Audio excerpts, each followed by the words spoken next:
Akşam sorun var. Tabii ya, antrenman bitiyor. Bizim O gece fotoğraf uyuyamayacağım. öğretmen, ablam anneme benzemiş. Onu voleybola yönlendirmiş. Çok güzel soru. Evet, çok çalıştım çünkü.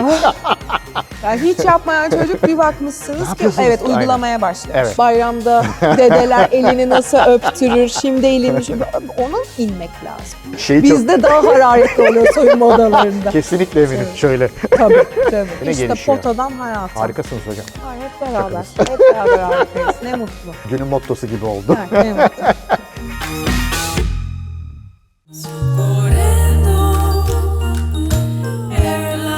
Over the Cloud serimizin yeni bölümünden herkese merhaba. Gördüğünüz üzere enteresan bir setteyiz. İlgecan Işık hocamızla beraberiz. Hoş geldiniz. Nasılsınız? Hoş bulduk. Çok teşekkür ederim. Siz iyisiniz. Çok teşekkür ederim. Bulunma sebebimizi ve burayı bize anlatabilir misiniz lütfen? Elbette. İrgecan Işık ben. Antalya Muratpaşa Belediyesi Basketbol Altyapı Koordinatörüyüm. Bizim burada bulunma sebebimiz Anadolu Efes'le Ziçev özel sporcularına One Team Sosyal Sorumluluk Projesi'yle Muratpaşa Belediyesi işbirliğiyle sporcularımıza antrenman yaptırmak. Corendo'nun desteğiyle. Ve en önemlisi de Corendo'nun desteğiyle.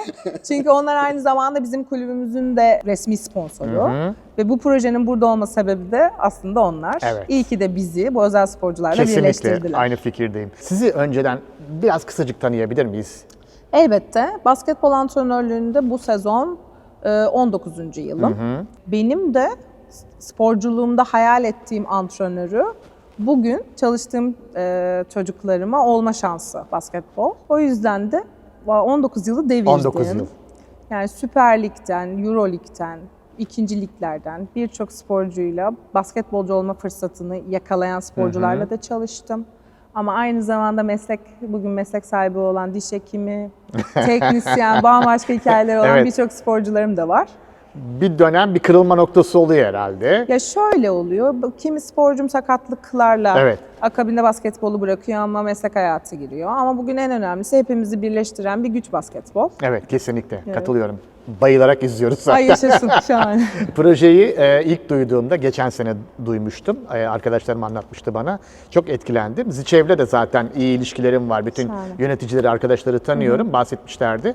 Birkaç kere de videolarınızı görünce çok hoşuma gitti ama projenin ana hatlarını sizden dinlemek daha keyifli olacaktır. Şöyle, Corendon Anadolu Efes sponsorluğunda ve bizim kulübümüzün de resmi sponsoru olunca bu sezon bu sosyal sorumluluk projesindeki 16 sporcuyu seçip onların hayatına bir dokunma fırsatı verdi. Ne bize. kadar güzel. Evet, geçen sezonda siz varsak biz tamız sloganıyla çıkmıştık. Evet.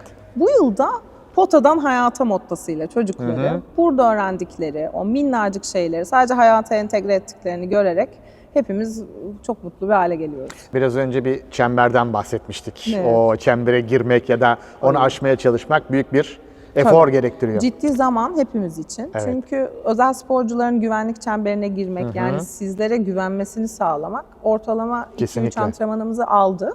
Ama başlangıç noktalarıyla bugün arasında inanın dağlar var. Kesinlikle. Bu sezon ilk antrenmanda böyle elinde çiçekle koşan Hüma, yani bambaşka bir başlangıca çok tatlı. sebebiyet veriyor bana. Ben tabii biraz önce antrenmanınız varken, özür dilerim, prova diyorum, aileleri de gördüm. Onların geri bildirimleri beni çok etkiliyor aslında. Aynen. Birkaçıyla konuştum ama sizden de duymak isterim. Ya şöyle, zaten onların o geri bildirimi bizi de yaptığımız işin sonucunu görme fırsatı veriyor. Çünkü bugün basketbol oynamak için sadece gelmiyor sporcu. Burada öğrendiği o bir parça şey eve gidip anne topunu al, beraber Evet. bahçeye inelim, baba top sürmek Evet. istiyorum. Onlar da farkında ki yani burayı sevdiği için hayatına aktardığının, ya da bizim her antrenman içeriğimiz ve temamız oluyor. O temalara göre çocuklar da ailelerine geri bildirim veriyor. Bugün beni biz yapmayı, takım olmayı öğrendik dediğinde aile, tamam diyorum İrge, doğru yoldasın. Muhteşem. Ziçev'le bu proje gerçekleştirilirken çocukların kendi talepleri üzerinden mi gidiyorsunuz, aileler mi programa yönlendiriyor? Şöyle, Ziçev o hedef kitleyi seçti zaten yönetim, sevgili Aylin Hanımlar ve öğretmenlerimiz. Onların çalıştığı sporculardan ilk başta bana bir tanıtım. Çünkü bizde mesela 50 yaşa yakın bir Mustafa'mız da var. 7 yaşında bir Miray'ınız da var. Bambaşka fiziksel uygunluğu olan ya da antropometrik ölçümleri bambaşka olan ama ortak tema sporcu olmayı öğretip onlardaki o ben duygusunu bize çeviren, daha çok etkinlik yaparak sorumluluk verdiğimiz ve kendi potansiyellerini keşfetme şansı verdiğimiz bir ortam aslında onlara sunduk. Basketbol çok özgüvenli bir spor aslında. Öyle. Çocuklara da özgüven aşıladığınızı biraz önceki Kesinlikle. antrenmanda ne kadar coşkun halleri olduğunu bizzat Kesinlikle. gördüm. Hani o en başta yapamam diye düşünen sporcu bugün en önde topuyla deniyor ve her deneme fırsatı her seferinde bizim alkışladığımız, daha iyisini yapabilirsiniz dediğimiz bir motivasyon sebebine dönüşüyor. Bizde hiçbir antrenmanda bir kere bile yapamazsın teması yok. Denemelisin, üstüne gidiyoruz ve tekrar onu motive ediyoruz. Kesinlikle katılıyorum. Her bir antrenmanda ayrı enstantaneler yaşanıyor kuvvetle muhtemel. Her antrenman ayrı tema, her antrenmanda ayrı bir geri bildirim ve o mükemmeliyetçiliğimiz de azalıyor. Evet. Hani sporcunun kendi akışı var, kendi potansiyeli var. Tabii. Kimi sporcu ilk antrenmanda size reaksiyon verirken kimi 4 antrenman sonra reaksiyon veriyor ve o gelişimi görmek esas mutlu eden. Sizi çok ağlatan ya da çok güldüren enstantaneler Oluyor. anlar yaşandı mı? Olmaz mı? Mesela Eray'ımız var sporcu kadroda. Eray fiziksel engelinin farkında bile olmadan o kadar güzel yapıyor ki. Ve ben her Eray'la yürüyerek basket atmaya gittiğimde zaten böyle şuramda. Ama bunu asla romantize etmemek lazım. Evet. Yani orada aile katkısı Eray'ın bize bakın zihnen koşarak geliyor. Tabii. Belki fiziksel olarak bana koşmuyor. Ama Eray'ın orada bana gülerek o antrenmana bir gelişi var. Evet. O yüzden yani fiziksel olarak koşmasına gerek yok. Eray bana gülerek koşuyor. Katılıyorum. Sizin bakış açınız farklı, Eray'ınki farklı, aileninki farklı. Evet. Bunu Yani böyle görmek gerekiyor. Kesinlikle. Eray ya da Sude ya da Evet, Hande isimlerim kaç öyle. çocuğumuz var? Şu an 15 sporcuyla çalışıyoruz aktif olarak. Geçen Geçen sezon sene 16. farklı mıydı? Yok, geçen sezon da yine 14'tüm. Bu yıl Miray'ımız eklendi. Bir sporcumuz bu sezon eklendi. Çok güzel bir sorun var burada. Buna bayılıyorum, o yüzden okumak istiyorum. Bir çocuğun hayatına dokunmak mı, şampiyonluk kazanmak mı? Kesinlikle dokunmak. Dokunmak değil mi? Yani çünkü şampiyonluk koçların hikayesini oluşturabilir belki ama bir çocuğun hayatına dokunduğunuzda siz onlarla var oluyorsunuz. Bugün Kesinlikle. benim aktardığım her şey aslında onlarla yaşamaya devam ediyor. Yani sizin kişisel koçluk deneyiminizden bambaşka hikayeler onların hayatına entegre oluyor. Evet. O yüzden aslında siz bir kere şampiyonluk elde edebilirsiniz ama her sporcunuzda ayrı ayrı şampiyon oluyorsunuz. Çok güzeldi. Günün mottosu gibi oldu. Evet. Süper. Zichev'in uzmanlığının olaya entegrasyonunu çok merak ediyorum. Ne şekilde, yani sizinle beraber bütün antrenmanlarda oluyorlar mı, Evet. katılıyorlar mı? Tabii ki. Yani Zichev'in katkısı o kadar güzel ki zaten başta Fatoş öğretmenim, Nurhan öğretmenim, yönetimin katkısı, hani ilk antrenmandan sonuna kadar burası sadece basketbol oynadıkları bir platform değil. Bugün Corendo'nun servis organizasyonundan Zichev'in çocukların yediği yemeği, servisi. O süreci komple takip ediyorlar. Komple zaten onlar da sorumluluk alıyor ve gerçekten de öğretmenlerimin bana verdikleri katkı da o kadar güzel ki biz ilk antrenman programlarını geçen sezonki verilere istinaden bu sezon kendi geri bildirimimizi de yaptık. Yani geçen sezon ne öğrettim, bu sezon üstüne ne eklemeliyim? Hocam siz çok güzel ekip olmuşsunuz. Aynen. Gerçekten. Evet. Hani dışarıdan bakmak başka bir şey, yukarıdan izlemek başka bir şey. Şimdi sizinle konuşunca Tabii. ben iyi. Ve öğretmenlerim hemen ikinci sezonun başında ne ekleyebilirim? Mesela bu yıl onlara daha motor beceri oyunları ekledik. Yani başarma hislerini daha kolay elde edecekleri, ulaşılabilir hedefli oyunlar koyduk. Çok tatlı. Ve buradaki temel hedef çocukların inanın gülümsemesi. Yaratıcılığınızı olabildiğince körüklüyorsunuz ki yeni şeylerle çocuklara faydamız Evet, olsun. hani tabii ki de tekrar önemli basketbolda, hayatta hani Tabii. diril tekrarları çok mühim ama üstüne ne koyabilirizin peşine gittik ve bu yıl sağ olsun Nurhan öğretmen, Fatoş öğretmen hem çocukların motivasyonunu arttıracak temel oyunlar hem de onların başarma hissini kolay elde edeceği oyunlarla daha da motivasyonel oyunlar Muhteşem. seçip çok güzel antrenman içeriği Gamification, oluşturduk. oyunlaştırma yapıyorsunuz. Çok güzel. Çünkü onların yani sporda motivasyonu sağlayan şey oyun. Evet. Oyun ve sevgi. Evet, yani kesinlikle özel katılıyorum. çocukların burada mutlu olmasını sağlayan tek şey bu. Aralarında hiç ben yapamam deyip de konuya sonradan dahil olan ya da Oldu. sürekli mutsuz olan çocuklarımız var mıydı? Oldu. O zaten dikkat çekiyor ama bizde işte o beni biz duygusuna dönüştürmeye çalışıyoruz dedim ya, hep beraber motive ediyoruz. Evet. Sadece benim ona yapabilirsin demem değil, tüm arkadaşlarının ona o farkındalığı, hadi dene, hadi yapabilirsinle inanın başardığını Diğer gördük. arkadaşların da şeyi oluyor mu? Motivasyonları. Evet, elbette. Biz de çünkü ortaya toplanıyoruz, birlikte takım Ay, mantığını çok diyoruz, tatlılar. birbirimizi alkışlıyoruz, yapabileceğine inandırıyoruz. Çünkü kişinin sadece kendine inanması yetmiyor. Biz orada aslında tüm takım arkadaşları birbirimizin elini tutuyoruz. Hadi diyoruz, bugün takımla birbirimizin sırtını kollayacağız. Herkes birbirinin sırtına Ay, dokunuyor. çok güzel. Evet, Biraz hemen önce böyle minik sembolizasyonlar. Toplarla alkışlar. Evet, toplar, alkışlar, refleks oyunları. Birlik duygusu. Evet, çünkü kendi yaptığını görüp arkadaşlarının da yaptığını Tabii. fark ediyor. Evet. O yüzden aslında basketbolun da en tatlı tarafı bu bence. Evet, evet, yani kesinlikle. o kendine olan inancını takımla pekiştiriyor. Şüphesiz diğer sporlar da çok değerli ama Elbette. basketbolda bu biraz daha ortaya çıkıyor bence. Ya %100, Değil mi? çünkü bizde çok hızlı karar verip oyuna dönüyor basketbolda. Ve bulaş bir şey. Ben hep onu derim. Yani, Bulaş bir şey, evet. Siz esnerseniz Pandelik ben bir şey. esnerim. Kesinlikle öyle bir şey. Yani ben Ha, iyi çok top güzel. sürersem Evet. arkadaşım da iyi top sürecek. Ben iyi beslenirsem takım arkadaşım Tabii, iyi tabii, beslenecek. tabii. Ben uyursam, yani ben hep onu derim takımlarıma. Burası bulaş bir yer. Sen esnersen ben de esnerim. O yüzden çok tatlı bir şey oluyor, etkileşim. Eminim. Çocukların değişimlerini nasıl gözlemliyorsunuz? İşte yani burası- geçen sene gelenlerle bu sene gelenler. Ya şöyle, geçen sezondan bizleri, ekipmanları, salonu tanıyan tüm sporcuları bu şahane. Mesela bugün istasyonlarla diril akışları oluyor. Dirilleri anlıyorlar, hızlı dönüyorlar çünkü tanıyorlar. Bu yıl ama yeni katılan bir tek Miray'da böyle onu bekliyorum. Aha. Biz bugün 3. basketbol antrenmanını yaptık ve şu an öğretmenlerimle tek geri bildirim onun böyle hemen 1-2 antrenman sonra çok hızlı uyum sağladığını görmek. Çünkü size söyledim ya, bizde de mükemmeliyetçilik var. Yani ben Miray'ın o akışta bizimle olduğunu görmezsem ben de uyuyamayacağım. Akşam sorun var. Tabii O ya, gece- antrenman bitiyor. Biz O gece Fatoş uyuyamayacağım. Fatoş öğretmenle birbirimize bakıyoruz yani şu an için. Şimdi hedefte Miray. Antrenörsünüz, koçsunuz, Evet, ayrıyeten anneyim. mentörsünüz, Mentörüm, annesiniz. anneyim tabii. Yani ailelerin ne hissettiğine Tabii. dair fikrim var. Koç olarak ne istediğimi biliyorum. Öyle birçok Çok keyifli. rolümü Evet. gösterme fırsatım Birebir oluyor. sohbetler ettiğiniz ya da onlara Evet. mentorluk yaptığınız oluyor mu? Şöyle, Ziçev Öyle bir vaktiniz organizasyon... oluyor mu daha Şöyle doğrusu? yaptım. Geçen sezon bizim organizasyonumuz bittikten sonra böyle açık sahada, parkta buluştuk. Ve o kadar güzel ki aileler Ah, gelirken canlarım. evet böyle bir piknik ortamı hazırlamışlar.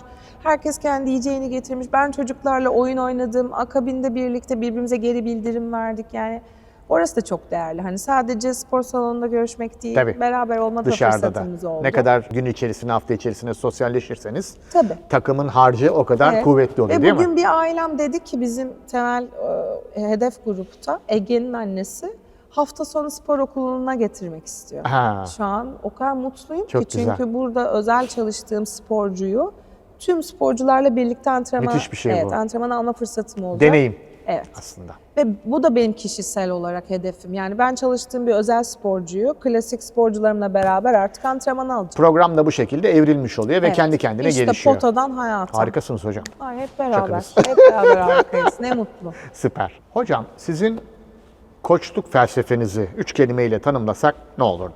Sizin konularınıza girdik. İyi yaptınız. Benim koçluk felsefem şöyle, sabır. Çünkü altyapı sporcularında özellikle sabırlı olmak gerekiyor.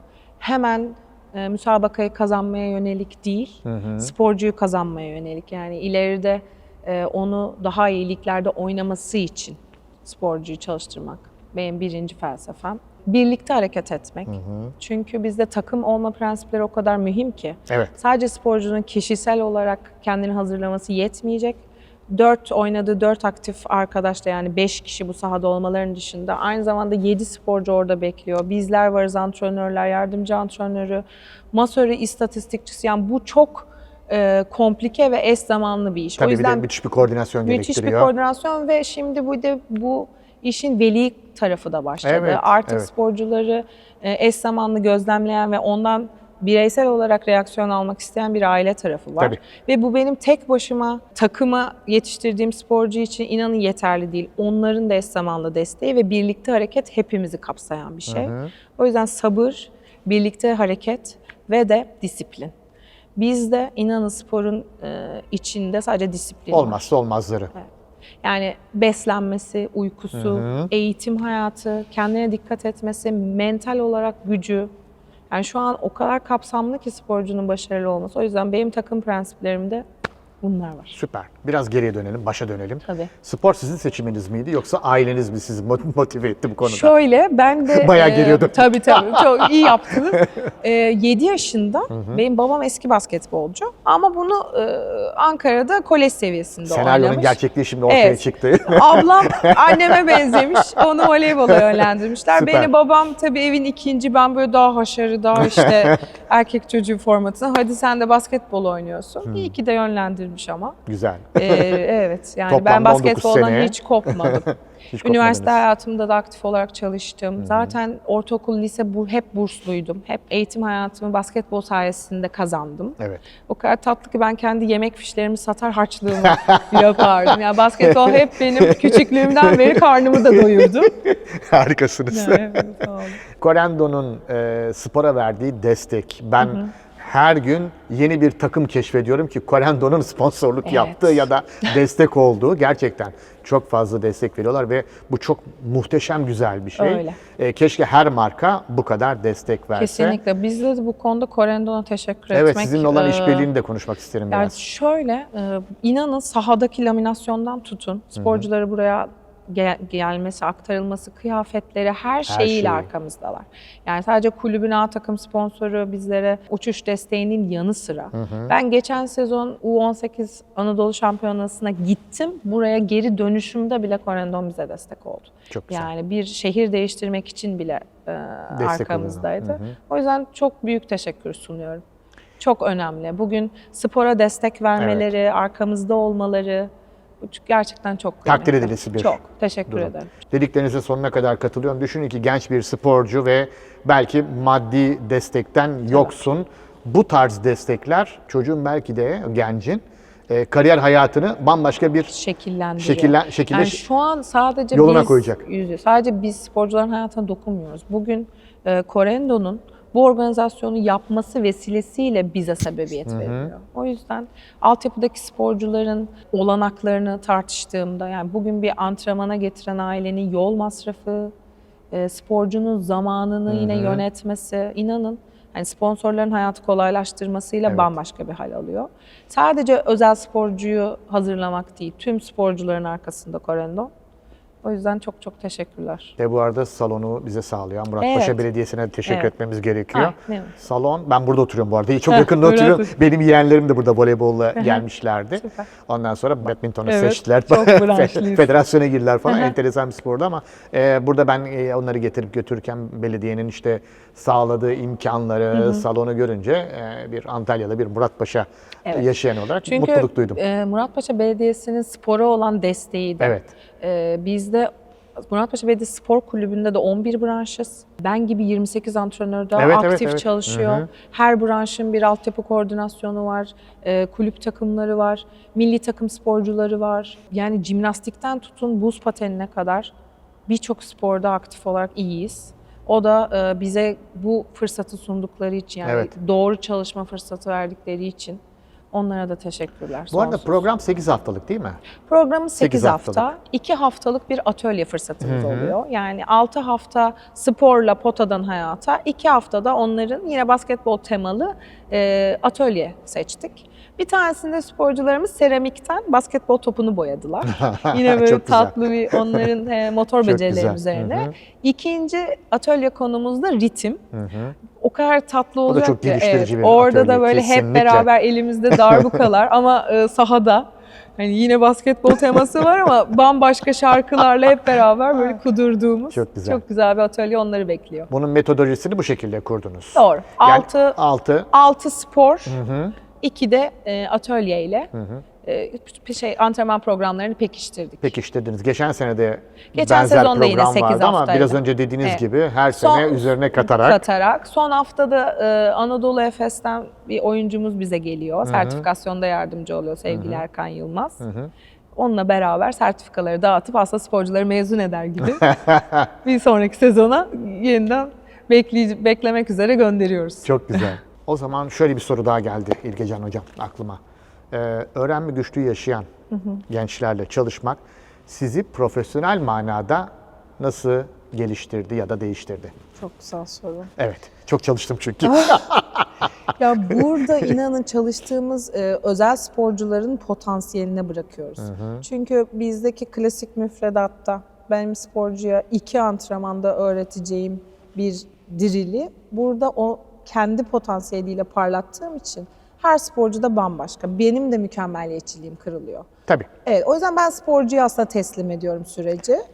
Demin dediğimiz gibi evriliyor biraz. Evet, ben de evriliyorum. Çünkü çocukların öğrendiğini mesela Mustafa için 2 antrenmansa Cemile için 3 antrenman olabilir ve bunun bizce hiçbir sıkıntısı yok. Evet. Her ikisi için de bu işi başarmak çünkü burada bizi Çok mutlu güzel, eden. çok Kaç güzel. antrenman olduğunun hiçbir önemi yok. Ama bu benim kişisel olarak, çünkü bizde basketbolda işin istatistiği, süreci takip etmek ve o mükemmeliyetçilik var. İşte o kırıldı. Şahane. Yani kendi adıma şöyle söyleyebilirim. Gerçekten çok değerli, Evet. tekrarlıyorum ve çok zor bir iş yapıyorsunuz. Dünyadaki modellerini inceliyor musunuz? Dünyadaki modelleriyle hani bir paralel, aynı zeminde buluştuğunuz noktalar var mı? Ya da biz daha mı iyiyiz? Ya şöyle, biz antrenman içeriği için evet, hani onlara uygun süreci belirlemek için diğer metodolojilere baktık. Evet. Ama buradaki temel hedef basketbola uyumlu hale getirmekti. Tabii ki. Çünkü klasik bir motor beceri oyununu parlatmak yerine basketbolla nasıl Evet. onlara performans arttırırım da bizim esas sürecimiz. Ve bence başardık. Farklı spor dallarıyla da uygulanan bir yöntem Şöyle, herhalde. tabii ki de mesela atletizm temalı oyunlar oldu. Evet. Yani ilk başta koşmayı öğrettiğimiz ama koşmayan sporcu için de ne yaptık? Ona uygun, onun temposunda drillleri kontrol ettik. Evet. O yüzden hani bir ana tema var ama süreç onlara göre evrildi. Koşmayan dediniz ya, inat eden çocuklar var mı? Ya çok tatlı. Ya İstemiyorum. inat etmek ne demek? Hiç bekleyen, izleyen, Evet. Sadece elimi Konuya tutan, geç giren. Düdüğümü çalan. Tabii ki hocam, mesela bugün diyorum öğretmen sensin. O düdüğümü çalıyor, arkadaşlarını çağırıyor. Ay, çok Ama güzel. sonra yapmaya başlıyor, gelip bana çak yapıyor, arkadaşlarını sarıyor. Ay. Evet. Bugün mesela Bunlar drill'de da beklerken birbirlerine sarılıyorlar. Evet, Yani gördüm onu. gördünüz mü?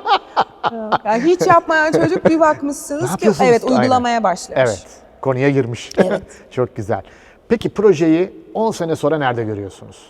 Ya da 5 sene sonra deyin. Çok Siz güzel. kendiniz karar verin. Ya projenin 10 sene sonrasında sporcularla o karşılaştığımız anı hayal ediyorum. Yani duygulanıyorum da açıkçası. Evet, gözleriniz doldu. Evet. Görebiliyorum burada. Çünkü onların sadece basket atması değil buradaki konu. Biz o bağı kurduk. Tabii, bağ kurmak. Evet, o bağı kurduğumuz için de şu an bir gülümsemeleri yetiyor. 10 yıl sonra da aynı gülümsemeyi gördüğümüzde çok büyük bir manevi doyum. Kesinlikle. Ve kendi işimize de sarılma sebebi bu benim için. İyi ki. Evet. Sizi de başka şekilde motive ediyor. Öyle. Yani anneliğimi, koçluğumu Evet. beni inanın çok motive eden bir durum bu. Burada olmak. Peki tüm bu söylediklerinizden yola çıkarak teknik beceri mi, sosyal gelişim mi? Her Desek. ikisi de. Her ikisi de. Her ikisi de özel sporcular için. Çünkü biz teknik gelişimi baz alan driller seçtik evet. Ama sonunda hedef onların sosyal gelişimlerini izlemek. Yani burada öğrendiği bir metodu kendi hayatına entegre etmesini gördüğümüzde biz hedeflerimize ulaşmış oluyoruz. Ardı ardına 2 sorum daha var. Konudan Tabii. uzaklaşıyorum şu anda ama ikisi de birbiriyle çok ilintili. Dünyada basketbol ve Türkiye'de basketbol desem. Tamam. Bununla ilgili düşüncelerinizi bir alsam. Arkasından da diğer soru geliyor. Neler söylemek Evet. istedim? Ya şöyle, biz Türkiye Euroleague basketbolunun en tepesinde, yani Türk basketbolu bugün Euroleague'de var olan takımlarıyla muhteşem bir noktadayız. Dünya basketboluna Maşallah yetiştirdiğimiz tabii ki de sporcularla bir rol model, örnek sporcular yaratıyoruz. Tabii. Bugün Alperen'in All-Star olduğu bir gerçekte tüm altyapı sporcuların hedefini artık eskiden mesela ben NBA'de oynayacağım bir hayalken bugün bir hedef haline Hedef haline dönüşüyor. geldi, evet. Ya da Ve ulaşılabilir bir ve hedef. daha ulaşılabilir. Evet. Çünkü seçenekleri daha fazla antrenman yapıyor. Beslenmesine, uykusuna, eğitimine dikkat ederek yani hedefi oraya koyabilir halde. O yüzden bizler için de çok mühim. Bundan 20 yıl önceki hedefimle şimdiki hedefim arasında fark var. Antalya'da durum nedir sizce? Antalya'da durum, biz il basketbolu Süper Lig'i çok özledik. Yani Corendo'nun Anadolu Efes maçını Antalya'ya taşıması Bayern Münih maçıyla. Evet. O maçın atmosferini hatırlıyor musunuz? Yani bugün Kim unutuyor ki? ya bugün Anadolu Efes bir Euroleague maçında belki o atmosferi İstanbul'da sağlamak için bambaşka bir çaba alıyor. Kesinlikle. Biz Antalya olarak Evet. o kadar aç ve hazırmışız Evet, ki. bekliyormuşuz Hani zaten. şu an keşke bir Toplanın. evet, keşke bir Süper Lig Euroleague takımımız Keşke. olsa ve hani böyle hazır bir şekilde alkışlayacağımıza eminim ve Antalya altyapısı da buna çok müsait. Birçok kulüp burada aktif, harika sporcular var. Umuyorum Antalya'da yeniden o basketbol ışığına kavuşur. Ay inşallah, çok sevinirim. İnşallah. Çok mutlu oluruz hepimiz. Bu bağlamda gençlere mesajlarınız nelerdir? Gençlere mesajım şu, üşenmeyecekler. Yani bugün Tembellik yok. Tembellik yok çünkü 30 saniyelik bir algılama hızında işte herkesin elinde bir sosyal medya, cep telefonları, çalışma fırsatları varken üşenmeyecekler, ertelemeyecekler ama en önemlisi de vazgeçmeyecekler. Sporcu vazgeçtiği anda sizler koçlar, yönetim, sponsorlar her şeye inanın zaman kaybı. Evet. Mesele onun vazgeçmemesinde. Bıraktım mı gidiyor değil mi hocam? Bitti. Evet, kesinlikle. Emek çöp. Evet. O yüzden üşenmeyecek, ertelemeyecek, vazgeçmeyecek. Siz koç olarak da zaten hani mentorluk dedik ya biraz Doğru. önce. Antrenör, mentor, koç. Çocuklara bu şekilde anlatıyorsunuz değil mi konuları? Evet. Biz de her yaş grubunun anlayacağı Anlayacağı dile dile, dökmek mühim evet. koçluğu. Yani 18 yaşında çalıştığın sporcuyla 6 yaşında sporcu bambaşka oluyor. Biri temel metodolojide sık tekrarla şut atarken öbürüne aşkım bu topu asansörle taşıyacaksın. Bayramda dedeler elini nasıl öptürür, şimdi elini onun inmek lazım. Yani o yüzden bizdeki koçluk meselesi de çalıştığınız sporcuya uygun dille ona ulaşmak. Sizin anlatım diliniz çok güzel. Bence siz basketbolda anlatabilirsiniz aslında. Televizyonda. Ay çok sağ ol, çok kibarsınız. Estağfurullah. Gerçekten düşündüğümü söylüyorum. Murat Muratanoğlu var biliyorsunuz. Müthiş bir sesi var ve basketbola çok hakim. Evet. Onunla büyüdük, onun sesiyle büyüdük Evet. maçlarda. Yani milli maçları ondan dinlemenin yarattığı Kesinlikle. heyecan ya da İsmail Şenol'dan dinlemenin Değil yarattığı mi? heyecan çok Çok değerli. keyifli. Murat Bey konuştuğunda sesini uzaktan ben bu sesi tanıyorum Tanıyorum. deyip gelenler Ne kadar oldu değerli, yanımıza. Eminim. Ama sizden de basketbol dinlemek ben Aa, çok hoşuma yaşasın. gitti. Sağ olun. Çok isterim. Keşke. Kesin ve net olarak söylüyorum sizinle sohbet etmek çok keyifliydi. Çok teşekkür ederim. Ben çok teşekkür ederim. Aydınlandık sayenizde. Ay, Bütün sağ detaylara hakim olduk. Sona doğru yaklaşırken gelenek olduğu üzere bir mesaj alabilir miyim sizden? Mesajım sadece koçlara, sporculara ya da velilere değil. Aslında mesajım sporu seven, disiplinle çalışan, üşenmeyen, ertelemeyen, zamanını yöneten herkese. Lütfen birçok zorlukla karşılaşacaksınız. Bugün hepimizin burada olmasını sağlayan aslında o geçtiğimiz yollar. Asla vazgeçmeden kişisel hedeflerini, takımlarına entegre etsinler. Asla vazgeçmeyin. Lütfen. Çünkü emeğiniz çok mühim ve tek başınıza yapmıyorsunuz bunu. Kulübünüz, antrenörleriniz, aileniz, servis şoförünüz, size yemek yapan aşçı okulda, öğretmenleriniz, eğitimle destek olan bu çok kapsamlı bir çaba gerektiriyor. Lütfen pes etmeyin ve sakatlık yaşayabilirsiniz. Evet. Fiziksel olarak bu işten uzak kalabilirsiniz. Öyle anlarda da size yolunuzdan sapmanızı söyleyen, pes etmenizi söyleyen kim varsa kulaklarınızı tıkayın ve asla yolunuzdan vazgeçmeyin. İşte bir koçtan beklenen motivasyon konuşması.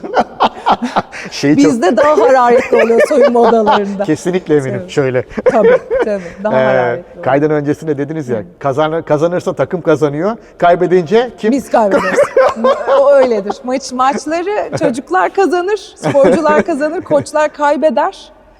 Ama hiç sorun değil. Harikasınız. Ama siz de öyle. Çok teşekkür ederiz. Ben Gerçekten teşekkür ederim. çok keyifliydi. Zamanınıza, emeğinize. Biz teşekkür ederiz. Vakit ayırdınız. Hemen antrenmanın sonrasında bir de yorgunsunuz kusura bakmayın. Hayır. Ama büyük keyif aldık ve Ben de çok öyle. şey öğrendik Çok sayenizde. teşekkür ederim. Ne mutlu ki hep beraberiz. Burada bu fırsatı yaratan herkese sonsuz teşekkürlerimle. Over the Cloud serimizin yeni bölümünde İlge Can Işık hocamızla beraberdik. Çok keyifli bir sohbetti. Sonraki bölümde görüşmek üzere.